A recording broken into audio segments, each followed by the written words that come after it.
안녕하세요. 알면 한의원 대표 원장 김민환입니다. 자폐증은 자폐 스펙트럼 장애라고 이야기합니다. 다른 질환에는 잘 붙이지 않는 스펙트럼이라는 이야기가 붙여져 있죠. 그런데 자폐증이 원래부터 스펙트럼 장애였던 건 아닙니다. DSM-4에서 DSM-5로 넘어오면서 스펙트럼 장애라는 명칭이 붙었죠. DSM-4에서는 전반적 발달 장애 속에 자폐성 장애가 있었고요. 자폐성 장애의 하위 그룹으로 아스퍼거 증후군, 자폐증, 달리 명시되지 않은 전반적 발달 장애, 아동기 붕괴성 장애, 레트 증후군이 속해 있었습니다. 이러던 것이 2013년 DSM-5로 바뀌면서 신경 발달 장애라는 카테고리가 생겼고요. 그 하위 그룹으로 자폐증과 지적 장애가 속하게 되었고, 그 하위로 자폐 스펙트럼 장애가 생겼습니다. 자폐 스펙트럼 장애는 아스퍼거, 자폐증, 달리 명시되지 않은 전반적 발달 장애를 통합해서 스펙트럼 장애라고 명칭을 바꾸게 되었죠. 이렇게 스펙트럼 장애라고 이름을 붙인 이유는 여러 종류의 자폐적 증상들이 서로 간의 증상의 강도 차이만 있을 뿐 서로 비슷한 증상을 보이기 때문이었죠. 그리고 서로 간의 차이를 칼로 자르듯 명확하게 구분할 수 없었기 때문에 스펙트럼 장애라고 진단을 하게 되었습니다.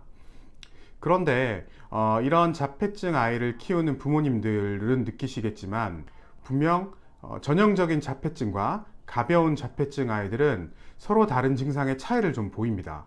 저도 실제로 환자를 진료할 때도 가벼운 형태의 자폐증 아이들과 심한 형태의 자폐증 아이들은 보이는 증상도 다르고 원인도 다른 경우가 많았죠. 그렇기 때문에 치료 방향도 달라져야 되는 경우가 많습니다. 그래서 오늘 이 시간에는 전형적인 자폐증과 그리고 경계성 자폐증의 차이에 대해서 간략하게 설명드리겠습니다. 전형적인 자폐증과 경계성 자폐증은 조금 차이를 보입니다. 병원에서 진단을 받을 때도 전형적인 자폐증은 자폐증이네요. 우리 아이는 자폐증입니다. 라고 진단을 받는 경우가 많죠. 하지만 경계성 자폐 아이들은 아직 어리니까 조금 더 두고 봅시다. 아이가 조금 더 크면 다시 진단을 합시다. 라고 이야기를 한다거나 자폐 스펙트럼입니다. 라고 이야기를 하기도 하고 경계성 자폐라고 이야기를 듣기도 하죠. 그리고 자폐 스펙트럼 끼가 있다. 자폐 끼가 있다. 라고 이야기를 듣기도 합니다. 더 나아가서 이런 경계성 자폐 아이들은 미디어 증후군이라는 명칭을 받기도 하죠. 미디어 증후군은 정확한 진단명은 아닙니다. 하지만 우리 아이가 그래도 자폐가 아니었으면 하는 부모님들의 바람이 들어간 명칭이라고 생각을 합니다. 이런 경계성 자폐 아이들은 심각한 자폐를 보이는 아이들과는 달리 조금만 발달을 하면 정상이 될 것 같고 한 계단만 넘어서면 다른 아이들처럼 성장을 할 것 같은데 그게 잘 안 되고 쭉 성장을 하는 경우가 많죠. 그래서 더욱 안타까운 질환이라고 할 수 있습니다. 자폐증과 경계성 자폐의 차이에 대해서 간략하게 알아보겠습니다. 먼저 주요한 증상들이 서로 다릅니다. 전형적인 자폐증은 사회성이 별로 없는 경우가 많습니다. 그리고 무반응 상태인 경우가 많죠. 호명 반응이 거의 나타나지 않는 경우가 많습니다. 그리고 감각 처리 장애가 가장 중요한 증상으로 나타납니다. 감각을 너무 과민하게 느끼기도 하고 반대로 감각이 너무 둔해지는 아이들도 있죠. 이런 감각의 문제는 아이들이 감각을 느끼는 것, 즉 감각 입력에 문제를 보이는 경우도 있고요. 감각 출력의 문제도 동시에 보이기도 합니다. 반면에 경계성 자폐 아이들은 이런 감각의 문제는 거의 보이지 않는 경우가 많습니다. 그냥 조금 예민하다 정도인 아이들도 있고 아예 감각에 대한 문제는 크게 나타나지 않는 경우도 많죠. 경계성 자폐 아이들의 가장 중요한 증상은 불안, 초조함입니다. 불안도가 너무 올라가 있고 초조함이 너무 심하죠. 긴장을 잘하는 아이들이라고 생각하면 됩니다. 이런 불안도가 많이 높기 때문에 불안을 진정시키기 위해서 상동 행동을 많이 보이기도 하고요. 그리고 강박적인 행동을 보이기도 합니다. 즉 변화를 거부하고 하던 대로 하는 경우들을 많이 보이는 거죠. 두 번째로 전형적인 자폐 아이들과 경계성 자폐 아이들은 사회성에서도 차이를 보입니다. 전형적인 자폐 아이들은 대부분의 경우에 사회성이 없는 경우가 많습니다. 그래서 어떤 상황이든지 어떤 사람이든지 사회성을 보이지 않는 경우가 많죠. 물론 아주 가까운 엄마나 아빠에게는 간혹 사회성을 보이기도 합니다. 하지만 대부분의 상황에서 사회성을 잘 보이지 않습니다. 이렇게 사회성을 잘 보이지 않는 것이 자폐와 다른 발달 장애의 가장 큰 차이라고 할 수 있겠죠. 그런데 경계성 자폐에 해당하는 아이들은 사회성 문제가 그렇게 크지 않는 아이들이 많습니다. 상대방에 따라서 원활한 사회성을 보이기도 하고 또 다른 사람에게는 사회성을 잘 보이지 않는 모습을 보이기도 하죠. 이런 아이들은 눈치를 본다 라고 이야기를 할 수 있을 거예요. 그런데 자폐를 가지고 있는 아이들이 눈치를 본다는 것, 즉 사람에 따라서 반응이 다르다는 것 자체가 어느 정도 사회성을 가지고 있다는 의미가 됩니다. 게다가 경계성 자폐 아이들 중에 무리 없이 사회성을 보이는 아이들도 있습니다. 다만 이런 아이들은 사회성은 있고 다른 사람들한테 관심은 있지만 그것을 어떻게 표현하는지 표현 방법을 잘 모르기도 하고, 또한 다른 사람의 감정을 제대로 이해하지 못하거나 다른 사람의 표현이나 생각을 제대로 이해하지 못하는 경우가 많습니다. 즉 사회성은 있지만 인간관계에서 부족함을 보이는 경우가 많죠. 전형적인 자폐와 경계성 자폐 아이들은 자폐가 일어나는 원인들이 서로 다릅니다.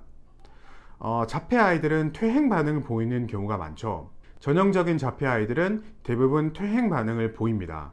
퇴행 반응이 일어나는 이유, 즉 뇌신경이 손상되는 원인이 전형적인 자폐 아이들은 장 기능, 소화기 기능의 문제 때문인 경우가 대부분입니다. 장내 세균총의 문제로 뇌신경의 손상이 발생하고 그 결과로 퇴행 반응이 나타나는 경우가 많죠. 연구 결과들을 보면 이를 더 잘 알 수 있습니다. 자폐증 아이의 86%가 위장관 질환을 보이는 것으로 알려져 있고요. 위장관 질환의 증상이 심할수록 자폐 증상도 심한 것으로 알려져 있습니다. 특히나 수면 장애를 보이는 자폐 아이들은 다른 자폐 아이들에 비해 더욱 심한 위장관 증상을 보이는 것으로 알려져 있죠. 그리고 장누수 증후군을 보이는 아이들이 많습니다. 자폐 아이들의 36.7%는 장 투과성의 문제를 보이는 것으로 알려져 있는데요. 장 투과성의 문제가 있다는 말은 장누수 증후군을 가지고 있다라고 볼 수 있습니다. 일반적인 건강한 아이들은 대부분 장 투과성의 문제가 없는 것에 비하면 상당히 큰 차이가 있죠. 그리고 자폐 아이들의 혈액 속에는 조눌린이라는 물질이 더 많이 관찰되는 것으로 알려져 있습니다. 조눌린은 장벽의 틈을 열어주는 역할을 하는 물질입니다. 그렇기 때문에 이런 물질이 혈액에서 많이 검출이 된다는 것은 장누수 증후군을 가지고 있을 가능성이 더 크다라고 생각할 수 있겠죠. 또한 자폐 증상이 심하면 심할수록 조눌린이 더 많이 관찰되는 것으로 알려져 있습니다. 이런 전형적인 자폐 아이들이 보이는 대변의 변화는 설사를 하는 쪽으로 많이 나타납니다. 변비를 가지고 있는 아이들도 있지만 대부분 설사의 경향성을 가지고 있는 아이들이 많죠. 그리고 대변 상태가 깔끔하지 못한, 대변이 지저분한 상태를 많이 보입니다. 대변 색이 너무 진하기도 하고요. 대변의 냄새도 너무 심한 경우를 보이죠. 그리고 배에 가스가 많이 차서 배가 빵빵해져 보이는 그런 현상을 보이기도 합니다. 그렇기 때문에 방귀 냄새가 너무 지독하기도 하고 아이들에 따라서 입냄새가 너무 심한 반응을 보이기도 합니다. 여자아이들의 경우에는 장 기능뿐만이 아니라 연관이 돼서 생식기에 염증이 잘 생긴다거나 소변 냄새가 너무 독하다거나 그런 반응을 보이기도 하죠. 반면에 경계성 자폐 아이들은 이런 퇴행 반응을 보이지 않는 경우들도 많습니다. 퇴행 반응이 없다라는 것은 어느 순간 뇌신경 손상이 생긴 게 아니라는 의미겠죠. 이런 아이들은 태어나서 지금까지 쭉 발달이 지연되고 있는 아이들입니다. 발달이 지연되다 보니까 뇌신경 발달도 느리게 되고 결과적으로 가벼운 형태의 자폐증을 보이는 것이죠. 그런데 간혹 경계성 자폐 아이들 중에서도 이런 퇴행 반응을 보이는 아이들이 있습니다. 퇴행 반응이 생겼다라는 건 뇌신경이 어느 순간부터 손상이 됐다라고 볼 수 있다고 말씀드렸죠. 그런데 퇴행 반응을 보였던 대부분의 자폐 아이들은 장 문제를 보이지 않는 경우가 많습니다. 자폐가 장 기능과 연관이 많다고 알려져 있지만 모든 자폐가 장 기능에 문제가 있는 것은 아닙니다. 그래서 경계성 자폐를 키우는 어머님들 중에서는 우리 애는 장 기능에 문제는 없는데, 우리 애는 대변은 깔끔한데? 라고 이야기하는 부모님들이 많죠. 이렇게 퇴행 반응을 보이는 경계성 자폐 아이들은 다른 원인 때문에 뇌신경이 손상이 됐다라고 볼 수 있겠죠. 뇌신경 손상이 생기는 이유는 아이들마다 다 다를 수 있습니다. 그런데 가장 흔하게 관찰되는 것들은 알레르기 질환이 동반되는 아이들입니다. 자폐증 아이들은 다른 아이들보다 알레르기 질환이 동반되는 경우가 많습니다.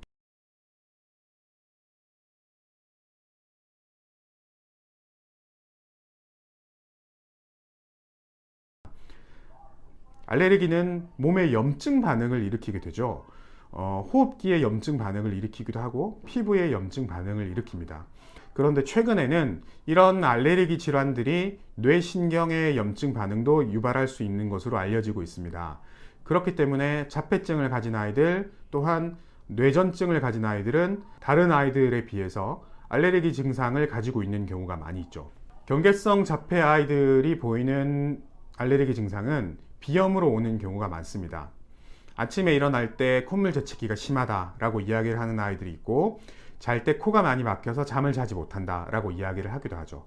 그리고 환절기가 되면, 특정 계절이 되면 코 증상이 너무 심해서 알레르기 약을 자주 먹인다라고 이야기를 하기도 하고요. 어릴 때부터 감기가 너무 심했다, 감기를 달고 살았다, 이런 이야기를 하기도 하죠. 이처럼 전형적인 자폐와 경계성 자폐는 보이는 증상들도 다르고 유발되는 원인들도 다릅니다. 그렇기 때문에 당연히 치료를 하기 위한 접근 방법도 달라져야 되겠죠. 전형적인 자폐 아이들은 장 기능을 개선하면서 뇌신경 손상을 회복시키기 위한 목표로 한약 치료를 합니다. 장 기능이 개선되지 않고 뇌신경 손상이 회복되지 않으면 자폐 성향에서 벗어날 수 없는 거죠. 뇌신경 손상만 회복이 되고 장 기능 문제는 그대로 있다면 시간이 지나면 또 다시 뇌신경 손상이 발생할 가능성이 있습니다. 장을 잡아주지 않는 것은 뿌리가 썩어서 잎이 말라가는 나무를 잎만 닦아주고 있는 것과 마찬가지다라고 할 수 있겠죠. 경계성 자폐 아이들은 장 문제를 보이지 않는 아이들이 많기 때문에 무조건 장 기능을 치료하는 쪽으로 접근할 필요는 없습니다. 우선 퇴행이 없는 경계성 자폐 아이들은 발달을 도와주는 쪽으로 치료를 해야 됩니다. 뇌 발달을 촉진시켜주는 한약 치료를 하는 거죠. 한약으로 뇌신경을 발달시킬 수 있냐, 한약으로 발달을 도와줄 수 있냐 의아해하는 분들이 많이 계시죠. 한약이 뇌신경 발달에 도움이 된다는 연구 결과들은 상당히 많습니다. 대표적으로 우리가 잘 알고 있는 공진단이라거나 총명탕들도 뇌신경 발달을 도와주고 뇌신경 회복을 예방해주는 효과들이 많이 알려져 있습니다.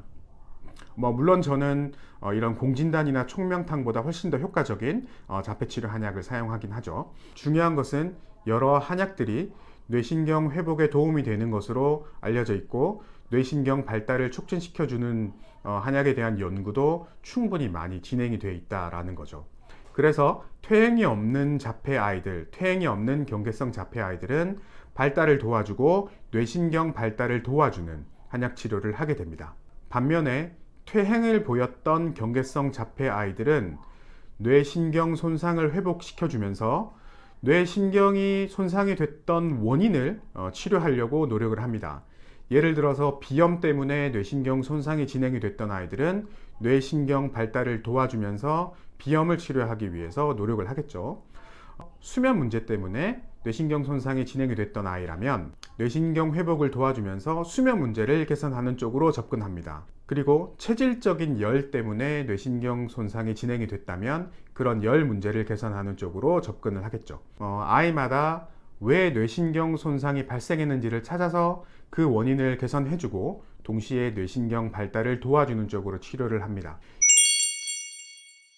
이번 시간에는 전형적인 자폐증과 경계성 자폐증의 차이에 대해서 알아보았습니다. DSM-5로 바뀌면서 자폐 스펙트럼 장애로 통합이 되었지만 분명히 가벼운 자폐 증상과 중증의 자폐증은 서로 나타나는 증상도 다르고 발생한 원인도 다릅니다.